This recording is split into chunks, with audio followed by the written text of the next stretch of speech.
Merhabalar kıymetli izleyicilerim ve takipçilerim. Binnur'un Mutfağı kanalıma ve mutfağıma hoş geldiniz. Bugün sizler için harika bir buzluk böreği hazırladım. Bu böreğin iç harcı ve sosu birlikte hazırlanıyor. İster bu şekilde sarıp difrizinize saklayabilirsiniz, isterseniz hemen pişirip afiyetle tüketebilirsiniz. Tarifime başlamadan önce kimin nereden izlediğini bana yorumlardan yazarsanız değerli takipçilerimin nereden izlediğini öğrenmiş olurum.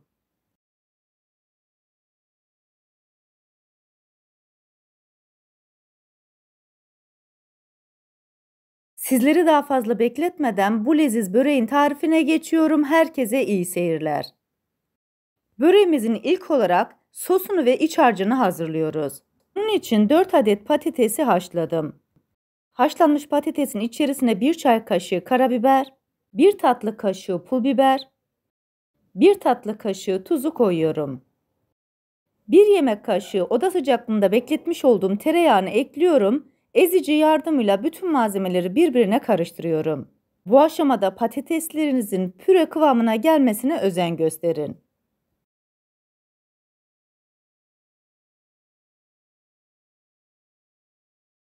Güzelce ezmiş olduğum patateslerin içerisine 1 çay bardağı oda sıcaklığındaki süt, yarım çay bardağı zeytinyağını ekledikten sonra tekrar karıştırıyorum.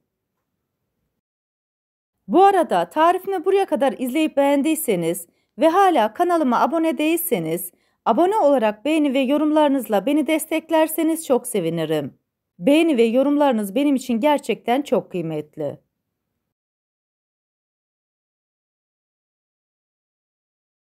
Malzemeleri güzelce karıştırdım. İçerisine 1 çay bardağı küçük küçük doğramış olduğum tel peynirini ekliyorum.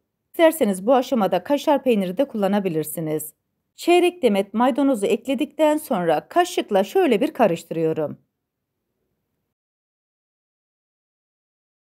Sosun içerisi için 2 adet yumurta kullandım. Yumurtanın bir tanesinin sarısını dışına sürmek için kenara alıyorum. Diğerlerini iç harcı ve sosun içerisine güzelce koyup karıştırıyorum.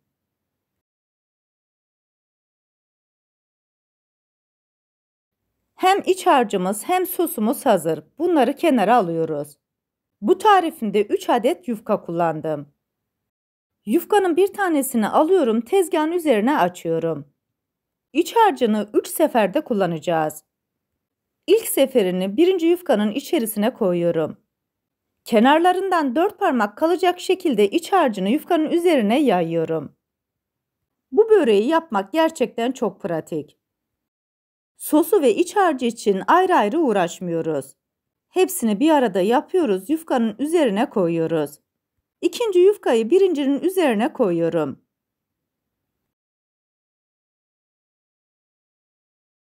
Aynı şekilde bunun üzerine de iç harcından koyuyorum.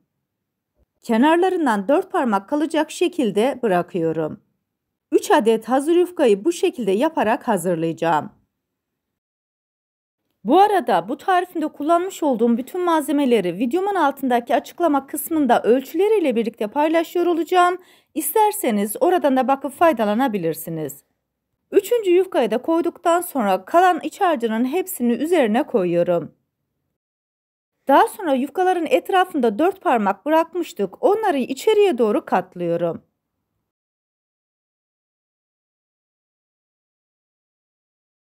İki tarafını katladıktan sonra uç kısmını da katlıyorum ve bu kısımdan başlayarak yufkamızı rulo haline getiriyoruz. Bu aşamada çok fazla sıkı ya da çok fazla gevşek sarmayın. En uç kısmına kadar bu şekilde sarıyoruz. Ucundan sadece 4 parmak kalacak şekilde bırakıyoruz.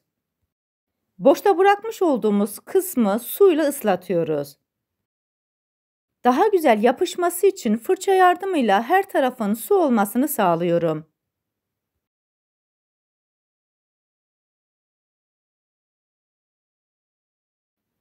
Bu kısmı da rulo yaparak tamamen kapatıyorum. İsterseniz böreğinizi bu şekilde yaparak difrizinizde saklayın. Ben bir kısmını difrizde sakladım, bir kısmını pişirdim. 3 eşit parçaya bölüyorum.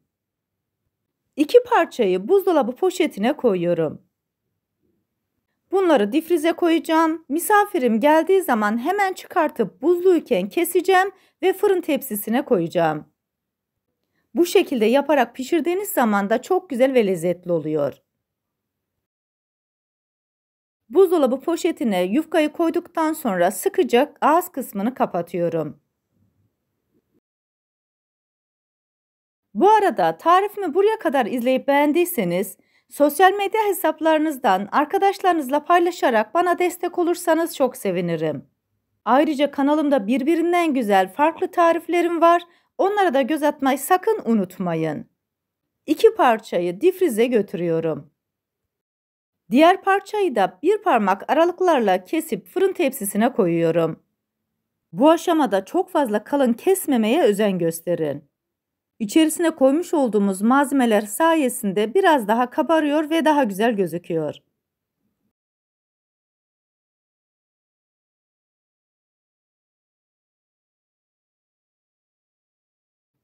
Altı parçayı fırın tepsisine koydum. Ayırmış olduğum yumurta sarısının içerisine biraz süt, biraz zeytinyağı koyuyorum. Bu malzemelerin hepsini fırça yardımıyla güzelce karıştırıyorum. Bol bol olacak şekilde böreklerin üzerine sürüyorum. Bu arada fırınımızı da 180 derece alt üst ayarı açtık. Böreklerimizi sıcak fırına koyacağız. Daha lezzetli ve güzel gözükmesi için biraz da susam serpiştiriyorum.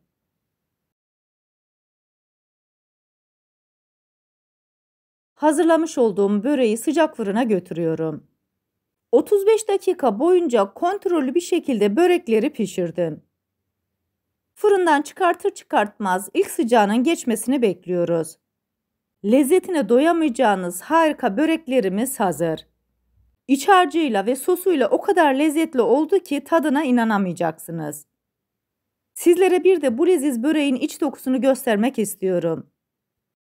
Ben bu böreği patatesli iç harcıyla yaptım. Sizler istediğiniz iç harcını kullanabilirsiniz. Siz bu leziz böreğin son halini seyrederken ben de sizlere veda etmiş olayım. Bir tarifimizin daha sonuna geldik. Videomu izlediğiniz için teşekkür ederim. Bana destek olmak için tarifimi beğendiyseniz beğenmeyi, abone değilseniz abone olmayı, yeni tariflerimi izlemek için bildirim zilini açmayı, tariflerimi sevdiklerinizle paylaşmayı unutmayın. Her şeyin gönlünüzce olması dileğiyle, hoşça kalın, afiyetle kalın, Allah'a emanet olun.